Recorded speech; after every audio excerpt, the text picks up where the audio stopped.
अभिमंत्रित धागा। बेटे की शादी हुई और जैसे ही नई नवेली दुल्हन का आगमन हुआ, माँ खुशी से नाचने लगी। माँ को ऐसा लगा जैसे उसके सारे अरमान पल भर में पूरे हो गए हो। शुरुआत में तो माँ ने बहू को बड़े ही लाड़ प्यार से रखा, लेकिन जैसे जैसे दिन बीतते गए सास का स्वभाव चिड़चिड़ा होता गया। वह बात बात में बहू को टोकने लगी। बहू भी स्वाभिमानी बाप की बेटी थी, वह भी कहाँ तक सुनने वाली थी। वह भी सास को मन ही मन गालियाँ देने लगी, कभी खाने को लेकर तो कभी नहाने को लेकर। सास बहू में रोज़ तू मैं होने लगी। सास की तो जैसे आदत ही हो गई थी बहू की कमियां निकालने की। रोज़ बहू के किस्से चिल्ला चिल्ला कर पड़ोसियों के सामने सुनाती थी। बहू भी आखिर कब तक सुनती। वह भी पानी सिर से ऊपर निकलने पर सासू माँ को जली कटी सुना देती थी।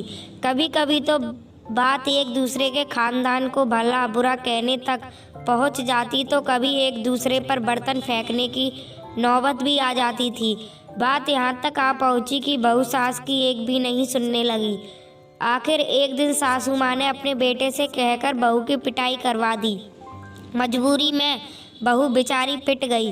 बहू इस कष्ट कलह के जीवन से तंग आ चुकी थी। यह कलेश कलह का द्वेष लेकर वह पिता के घर भी नहीं जाना चाहती थी। आखिरकार एक दिन वह आत्महत्या करने के लिए चल पड़ी।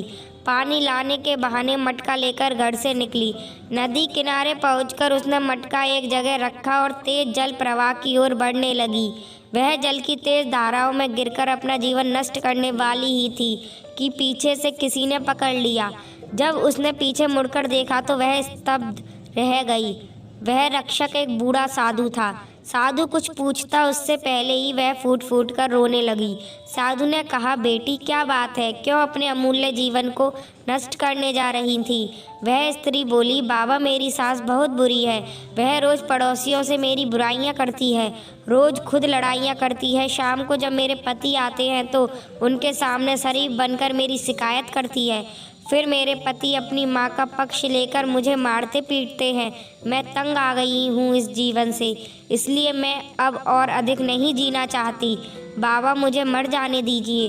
साधु ने अपनी झोली में से एक कपड़ा निकाला, कुछ मंत्र पढ़े और फूंक मारकर उसे दे दिया और कहा, बेटी यह अभिमंत्रित धागा है। जब भी सास बोले यह धागा अपने दांतों से दबाकर रखना और सास जो आदेश दे उनकी बात मान लेना। कुछ ही दिनों में तुम्हारी सास पड़ोसियों से तुम्हारी प्रशंसा करेगी। बहू ने सोचा बाबा ने आशीर्वाद दिया है तो ऐसा ही होगा। उसने धागा हाथ में बांध लिया और मटका पानी से भरकर चली गई। घर पहुंची तो देर से आने के कारण सास में फिर से अपना राग अलापना शुरू कर दिया। बहू ने मटका नीचे रखा और वह धागा दांतों से दबाकर अपना काम करने लगी। जब बहू की ओर से कोई प्रतिकार नहीं आया तो सास भी चुप हो गई। अब केवल सास चिल्लाती थी। बहू तो साधु के कहे अनुसार वह धागा दांतों में दबाकर अपना काम करती रहती थी। अब सास ज़्यादा बोल नहीं पाती थी क्योंकि साधु का दिया धागा आग में पानी का काम कर रहा था। जब सास पड़ोसियों के सामने बहू को बेवजह बुरा भला कहने लगी तो पड़ोसी सास को ही दोषी मानते और उससे बोलते, अरे ओ अम्मा, इतनी भी क्या जलती हो अपनी भोली वाली बहू से? बुढ़ापे में यही तुम्हारी सेवा करेगी।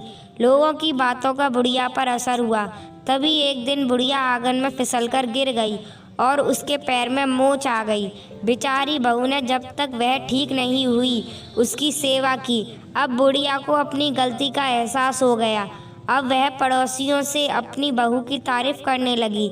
एक दिन वह साधु गांव में आया भिक्षा के लिए। वह साधु बाबा उस स्त्री के द्वार पर भी आए जिसको उन्होंने धागा दिया।